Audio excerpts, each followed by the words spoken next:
Hi, I'm Steve Kenny and welcome to Fishery 2015. Throughout this brand new series from Fishery.co.uk, we'll be showing you around some of the UK's most popular and prestigious venues to give you in-depth reviews with a unique look at things. We'll be showing you the fisheries and facilities not just from the ground, but also using stunning aerial filming with state-of-the-art drone technologies. Each episode will be going up on Fishery.co.uk, the UK and Ireland's #1 reference point for anglers that are looking for information on the thousands of fisheries on offer, including catch reports with reviews and tactics, local tackle shops, anglers' weather forecasting and expert advice from the pros. So if you're looking for a new venue, simply hit Fishery.co.uk, and to upload your own catch reports, just register for a free account and off you go. So, to kick things off, we're here today in deepest, darkest Essex at Fryerning Fisheries. Owned and run by proprietor Chris Knowles, Fryerning is home to some immaculate and monstrous carp, and it's here where anglers can come along and smash that personal best or net some of the UK's finest looking carp. Showing you around Fryerning today, we've got one of carp angling's legends. It's Fishery.co.uk columnist and all-round carping maestro, Mr. Adam Penning.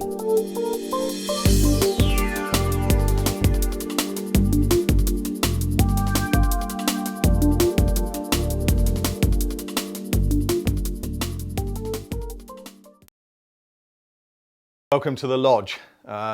This is just jam-packed full of all kind of ancient piscatorial artefacts, as Chris calls them.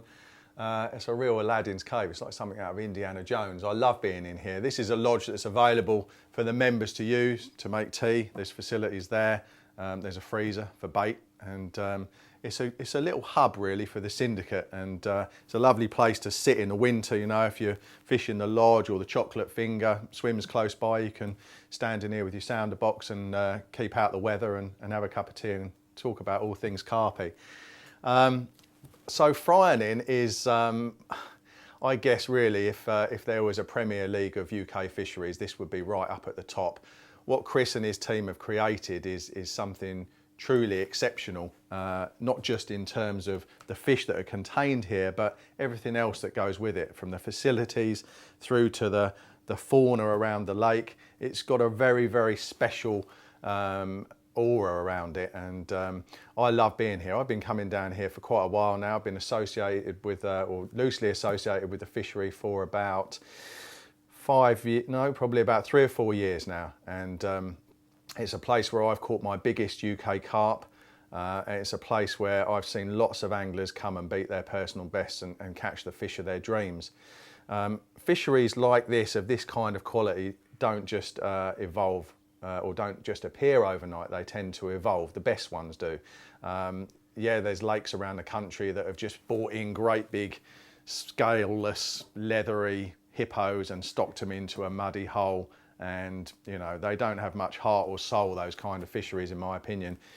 Fryerning has been established over a long period of time, and the blood, sweat and tears that Chris and his guys have put into creating this fishery with a view to create the greatest UK fishery that there is evident everywhere you look. And every time I come down here, I'm speechless really at the ongoing work and love and care and attention that is put into this site. So to give you a bit of a history of the place, Chris acquired the site at Handley Barnes in Essex. We're out in Essex, deepest, darkest Essex near Ingatestone. Chris acquired the site in the late 70s, and we're surrounded by over 200 acres of lush farmland. So you're right out in the middle of nowhere, and that's, you know, that's a key attraction in itself for many people. The development of the fishery started in 1984. And Chris found that not only did he have a valley, a natural valley that was spring fed, but also one that was very, very rich in certain clay and chalk deposits.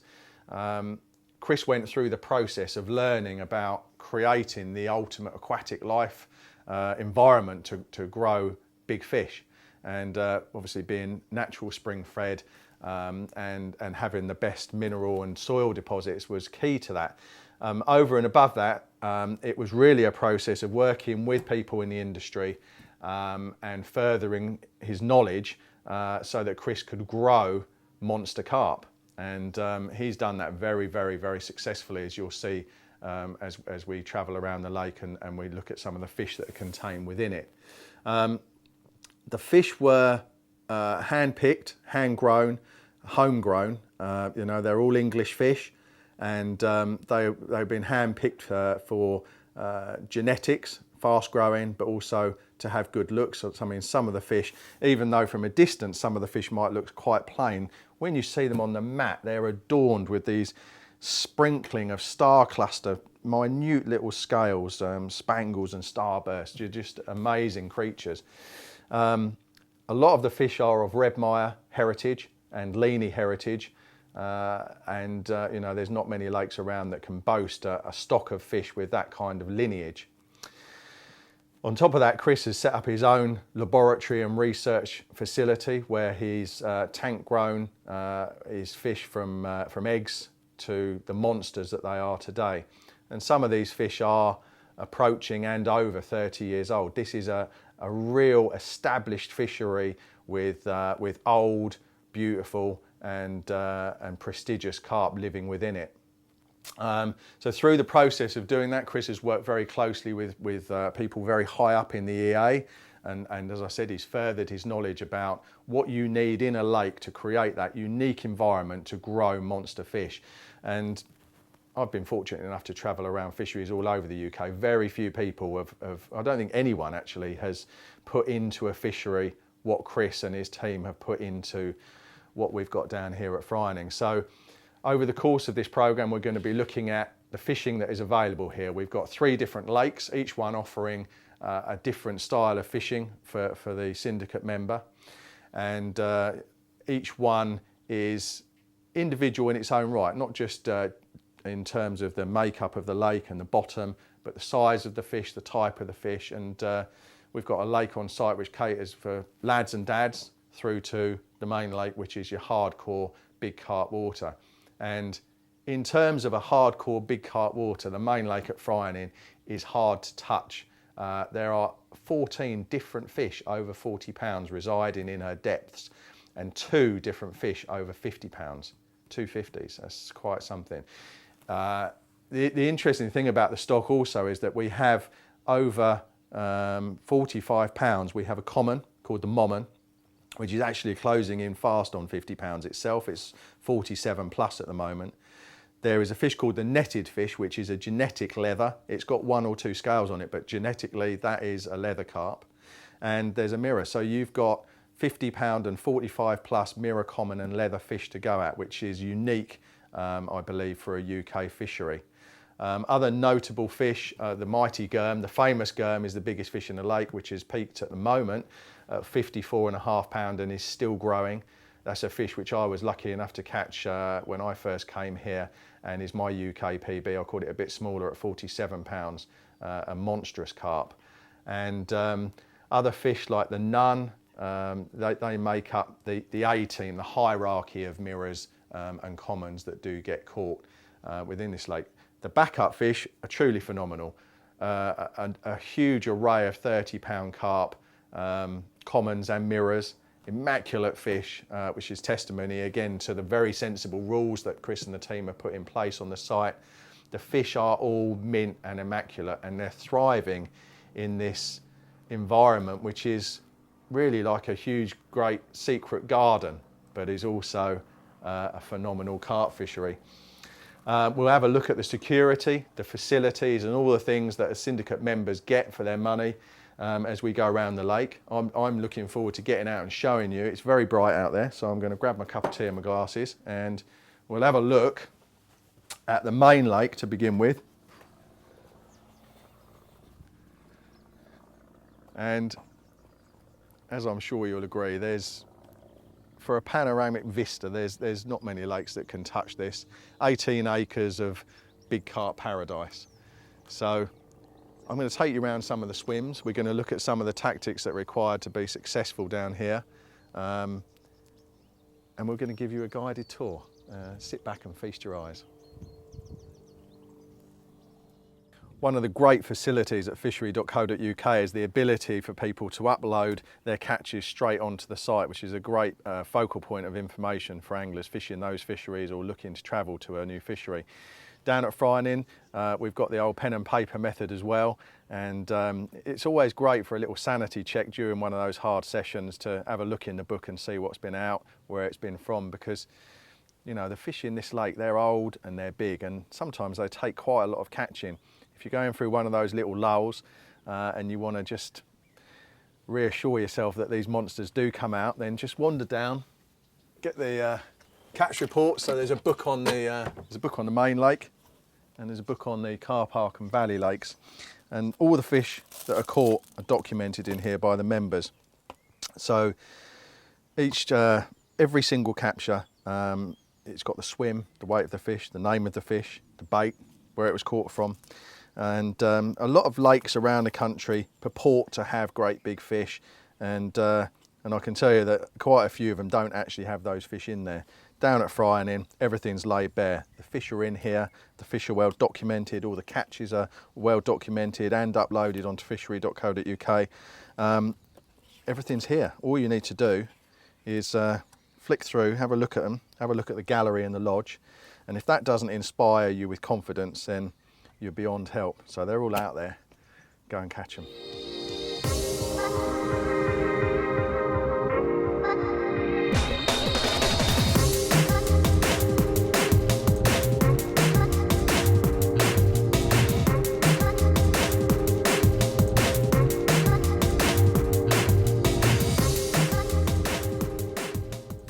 First stop on our guided tour of some of the key swims on the main lake at Fryerning is the lodge.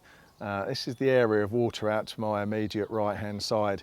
There's someone fishing in there at the moment, so we're not going to intrude too much, but it really is a key swim on the lake. It's very, very popular, and it does do a fair number of fish. Don't be fooled into the mindset that it's lodge or nothing. The fish get caught from all around the lake, they really do. But the lodge is a prime bit of real estate. It gives access to a huge chunk of water which ostensibly is entirely yours. If you're in the left-hand lodge swim, because it's a double swim, there's a right-hand side that fishes out into the area of water behind me. But if you're in the left-hand side of the lodge, then you've probably got 5 acres of lake all to yourself. And the lake's only 18 acres, so it really does control an absolute prime area of water. And the fish can often be found up here, particularly during periods of still, warm, sunny weather as we've got at the moment. We've also got a fair few of the local aeroplanes giving us a flyby today, so sorry about that. But the fish do spend a lot of time up here. This is the shallow end of the lake. The areas we'll show you later down at the dam, as dam areas typically tend to be, they shelve off more deeply. This is the shallows, and I think that it's very unexploited during the winter time. And my tip for Fryerning is that sooner or later someone's going to come and exploit this in the cold weather. No one ever fishes up here. It usually has the thickest weed growth, it's not too deep, and I've got a very strong suspicion that quite a lot of the fish do overwinter up here, unbeknown to everybody, and they're just waiting to be caught. Maybe I'll be the one to give that a go. But looking at the area, it's a very, very long cast to the back corner. There's an alcove of overhanging bushes and some lily pads. Tight up against that, the bottom's very, very soft. Thick silt and sludge, so be careful where you put your baits, because with a long cast and the high impact velocity of a big lead, that can drill in and leave you unpresented. If you cast around, there are plenty of firmer spots just away from the trees. It's somewhere in the region of 35 wraps or so to that back corner. A very, very long cast indeed. The fish are over there quite a lot, and they do get caught over there, but there's a lot of underexploited areas to extreme left-hand margin and in the intermediate zones in the middle of this sort of bay. There's some firmer areas, some very good gravel spots, and really, although it's a 3-rod limit during the summer, you could comfortably fish 10 rods in this bay and still not have it all covered. So the lodge, prime territory, particularly in the summer, does a lot of fish.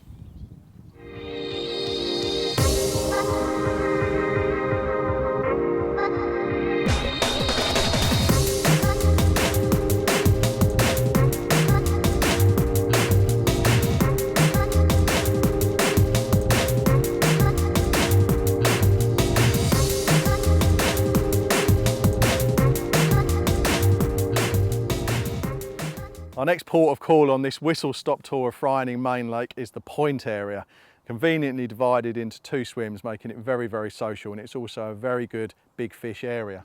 Out to the left, we've got the left-hand point, imaginatively termed, and this covers a very, very good expanse of water. You've got open water out to the right towards the island, some nice lily fringe margin going down to your left, and as you go left, the water does tend to shallow up towards the area of the chocolate finger, going towards the lodge, it gradually shelves. Further you come right, the deeper it gets. A lot of the big fish have been caught out here at any time of year, winter or summer. It's a noted area for big fish, and I know some of the big ones have been caught from this swim in the depths of January when it's freezing cold, or in the heights of July when it's 30 degrees. So it's a good travel route through. There's usually traffic, fish coming through here quite regularly. As you come across the swim to the left-hand side point, you can see they're nice and close together. If you fancy a social, there's a picnic table in the swim. Beautiful little setup. Really nicely sheltered. You've got a lovely area of open water out there towards the dam, shelving off into deeper water here. You've got lots of areas of hard ground out there where the coot is that's just demolishing that crayfish out there.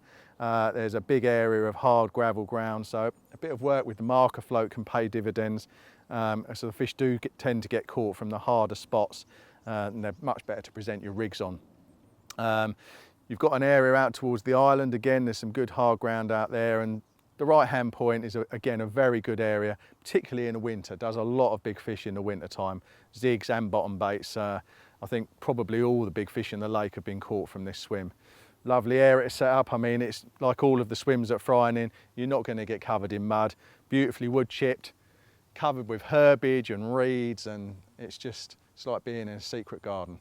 The point, very popular, one of my favourite zones.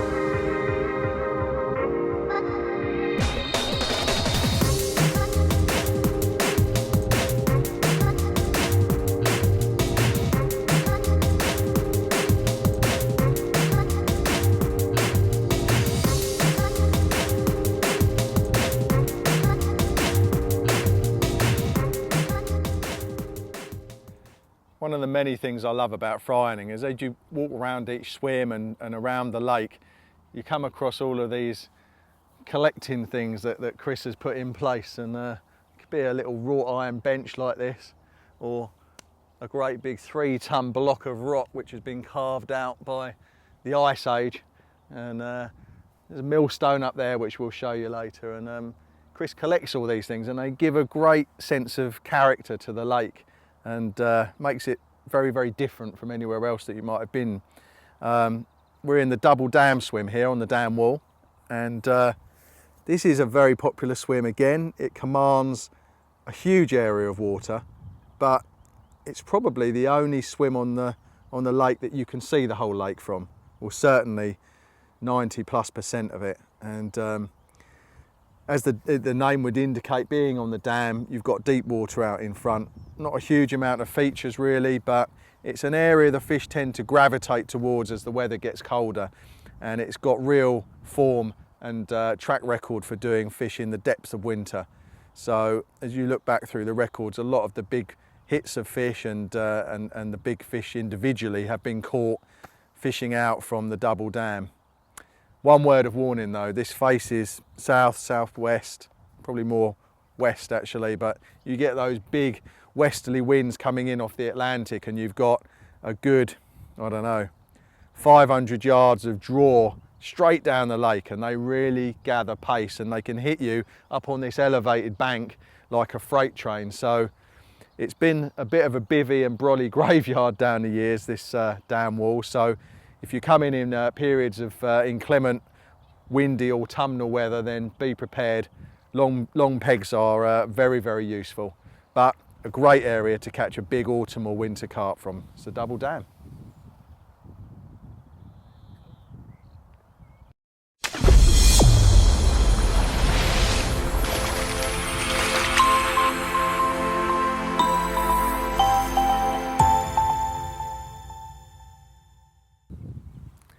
The Millstone.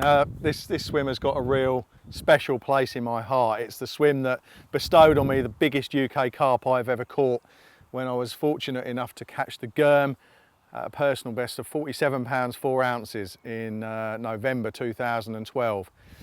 So it's a special little spot for me, and again, a real beautiful looking swim. You've got the main feature of the island obviously there in front, but loads of options going out there. There's a gravel bar that comes off the island, huge expansive view looking down towards the lodge, and this swim gets the teeth of the southwesterly prevailing winds, so it's a very popular swim in certain weather conditions. It's also the juncture between the deep water here in front of the warblers and the dam and this bay behind me, which is very shallow indeed, 2 or 3 foot. This is where they very often come to spawn. It's very weedy in here, and the fish often travel from the deep water to the shallow water, and it's a great point of interception. Used to be a swim just behind me where you could put a rod, but that's been closed now because Chris and the boys have made an actual swim further in the bay, which has become very popular. Some of the big fish have been caught out of the bay. The Mommon in particular does like that bit of territory, and in periods of warm weather like this, the bay is always worth a look. Shallow, weedy, it's a real fish trap. But the Millstone, it's got a very special place in my fishing heart. Before we leave the Millstone, I just want to show you what gives the swim its name, and it's this fella, an actual millstone. 3 ton of solid granite, which was used hundreds of years ago to mill flour in a water mill. That's about as good as lakeside artifacts get, in my opinion. Makes a good little bench, good little cooking platform if you're bivvied up in this swim. Totally unique. I love things like this, brilliant. And someone's even left a little quick link on there, so that's going in my pocket.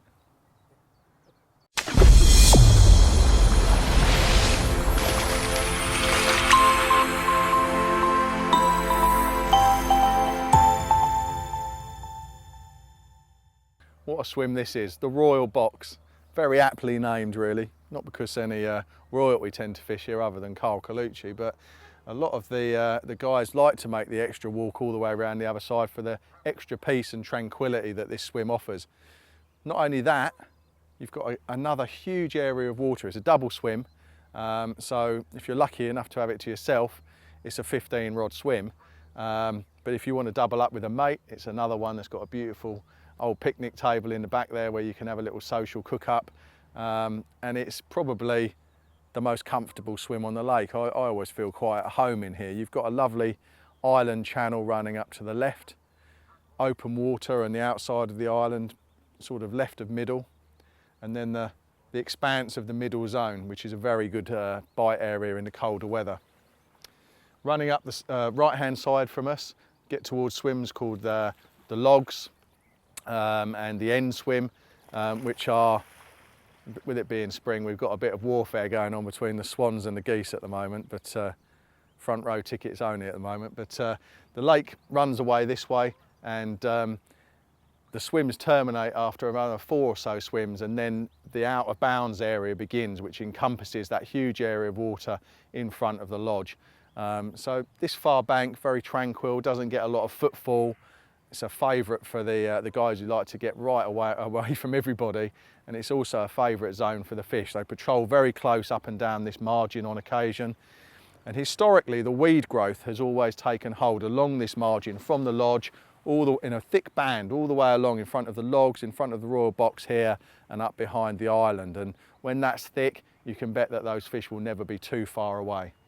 So the Royal Box, it's a favourite swim, not just of mine but the rest of the syndicate too.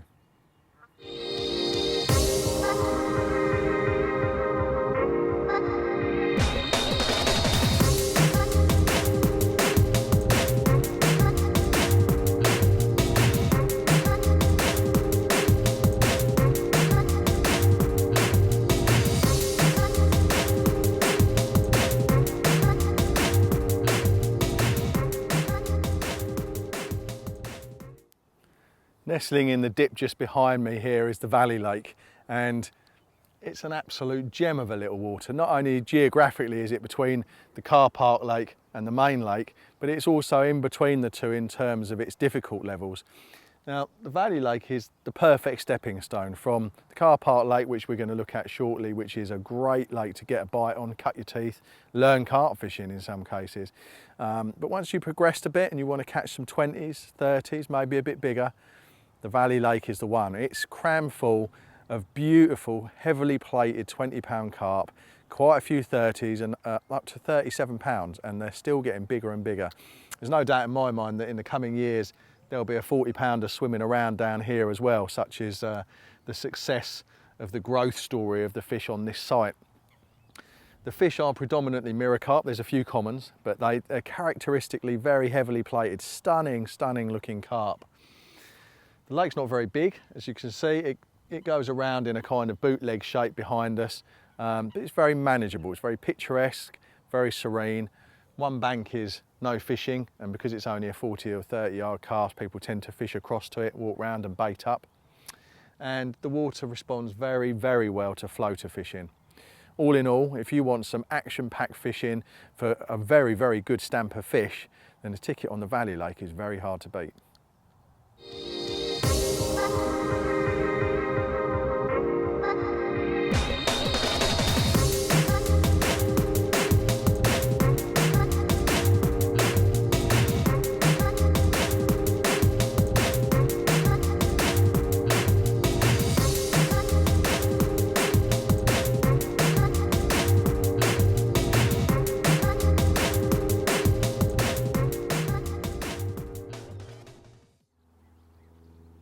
And the last stop on our little Fryerning tour is the car park lake, which is a very manageable acre or so, maybe a little bit less.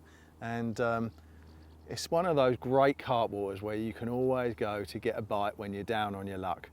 Sometimes the guys come off the main lake and have a little dabble.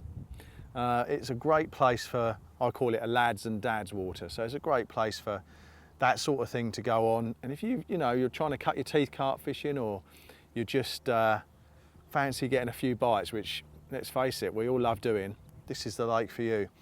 I've come down here and caught carp when it's been absolutely bitterly cold. In the depths of winter, they can bite it, when the weather's at its absolute worst. It's also a place where you can amass quite a big hit of fish. It's a well-stocked lake. You can tell by the colour of the water. Chris has deliberately left this as the bites water on the complex, so it's very, very well stocked. Lots of doubles, some 20s. There are one or two low 30s as well, but generally speaking, probably average is about 15 pound, which is more than big enough for me when I want to get a bend in the rod. And the fish can be quite amenable to a bit of bait. They're not too hard to find. So if you look for where they're fizzing, look for where they're rolling, and put a bit of bait to them with the spom or maybe with the catapult, you can build up a good hit of fish. I've come down here with clients and we've done day trips with guys who have never caught a carp before, and we caught 10 or 15 in a day. And I remember one particular occasion, every fish got bigger until we finished up with a 21 pounder. And that's the sort of fishing you can expect on a car park lake, and I love it for that. It's uncomplicated, unfettered, runs water, which is as scenic and beautiful as any you'll find. Fairly shallow, clay bottomed like like the other lakes on the site. No real snags. Just a lot of fun to be had. Well stocked, and can offer you a bite or a good hit of fish at any time of year. That's the car park lake. One of the things that makes Fryerning so unique in terms of its fishery management is that all of the fish are homegrown, bred and reared here, and form a cyclical chain of supply, so that there's no risk of bringing in fish from outside that may be carrying disease. There are numerous stock ponds down at Fryerning. This is one of 10 different stock ponds. You can see some of the fish maybe just cruising around behind me. Now this is the future. These fish have been grown in the laboratory from eggs, and now they've been grown to doubles in here, and when they get a bit bigger, they'll be put around the site. And that ensures the future of Fryerning as a fishery. It only supplies itself from within. There's no risk. Healthy, homegrown fish of the very highest calibre. Well, how about this? Practically an aircraft hangar dedicated to the growth and development of monster carp. And this is where it all started. As I said to you, the carp have been developed and grown on site here and hand-picked for their genetic capability to become monster carp. Behind me was where the tanks, the rearing pens and all the hot water trickery went on, and the end result is in the lakes all around us now. And I'm pretty sure, I've travelled around a lot of lakes, I've never seen such a facility, such a dedication to the growth and management of fish stocks as this. It is a research and development laboratory which Chris and his team have ploughed a lot of money in, but now they're reaping the return with some of the most impressive fish stocks that you'll ever see. That is dedication.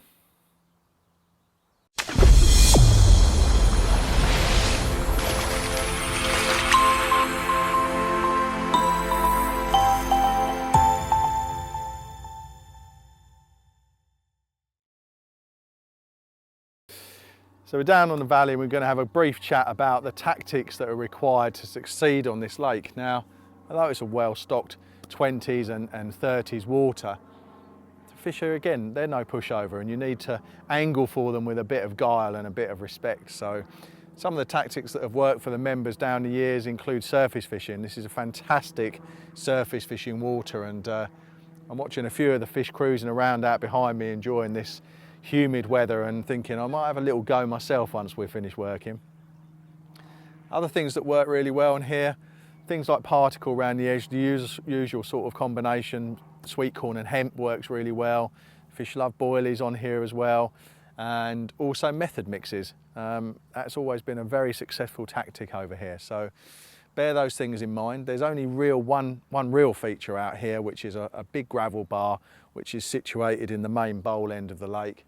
But the thing that strikes me about the Valley Lake is how perfect it looks for margin fishing. You've got lots of overhangs and reeded areas and so on. If I was coming on here to do a bit of fishing, I would certainly be looking to fish very, very close on the marginal shelf. So bear those things in mind, and if you're coming down to the valley, you'll be in your own little bit of heaven.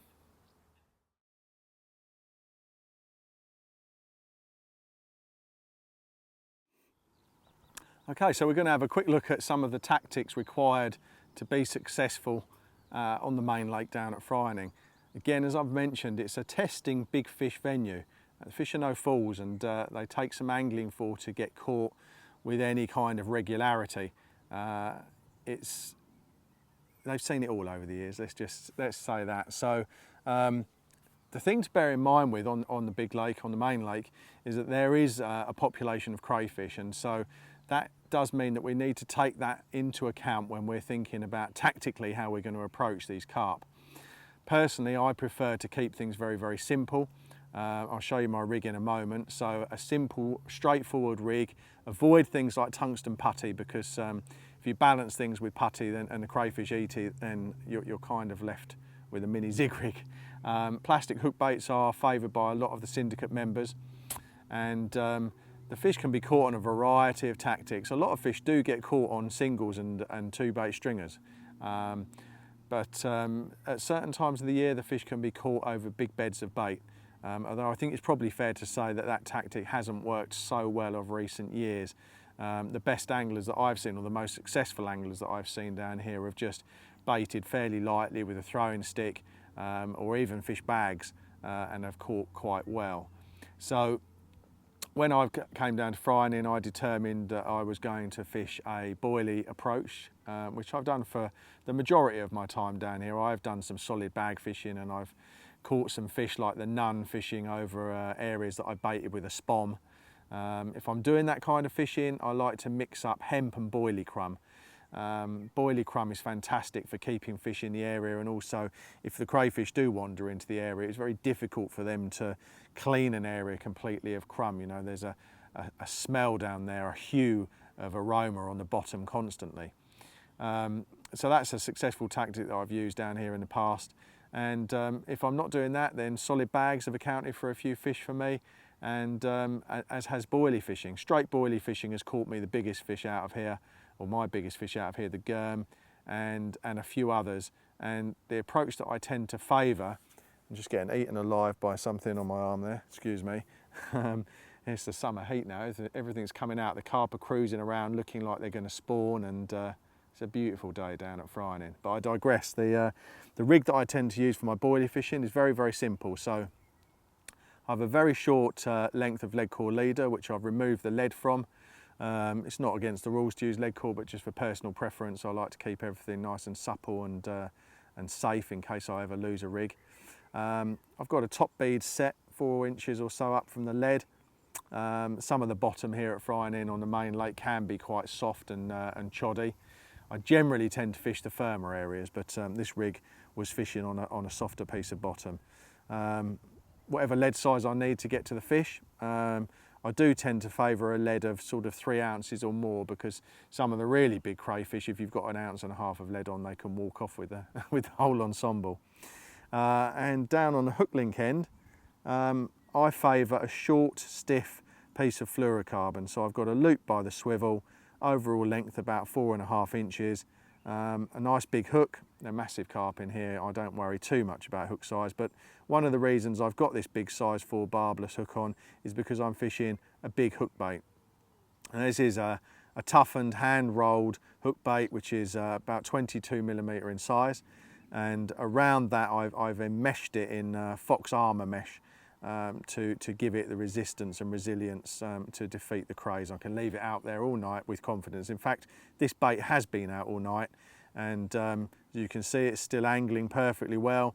It's a little bit chewed in places, but what I've done with this shrink wrap is I've put it through 4 times. So I put it through, sealed it, put it through, sealed it, and it's kind of like a plunger system, like a PVA funnel system.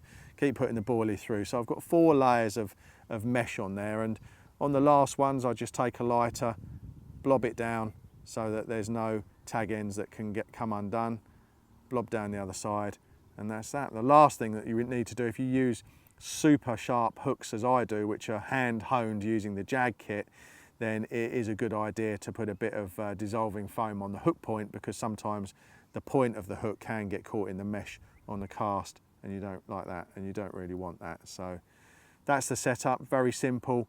A supple hair, as you see, I've got a sliding supple hair and a stiff hook link. That caught me the germ and a fair few others. It's simple, but very, very effective. There's a couple of other things to consider.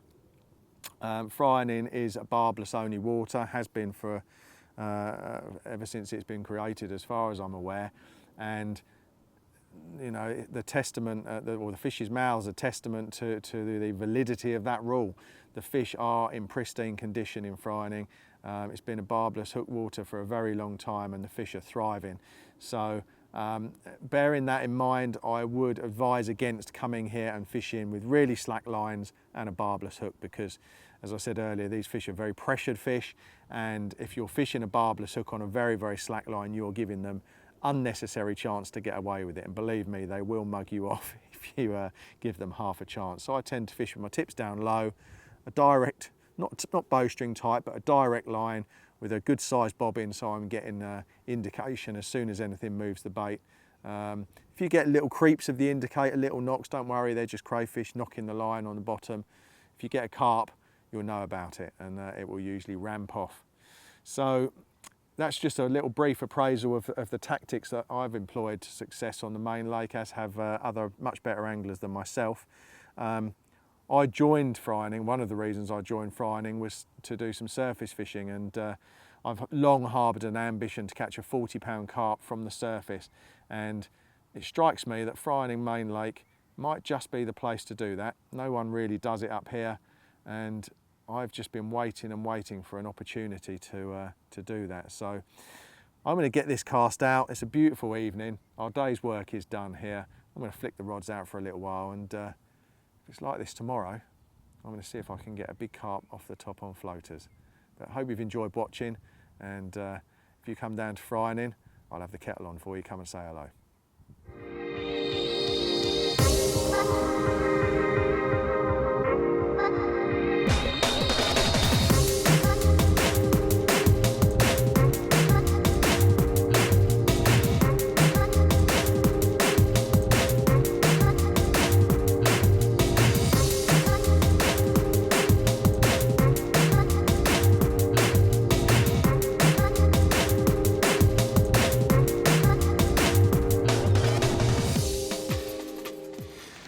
Well,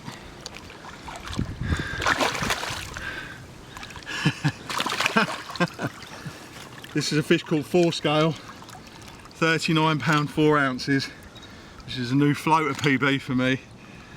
After 15 years of trying to beat my previous best, saw this girl take the bait, an epic scrap. I'm just honestly speechless. Carp fishing has the power to stupefy me. What an amazing creature. Thank you, Fryerning.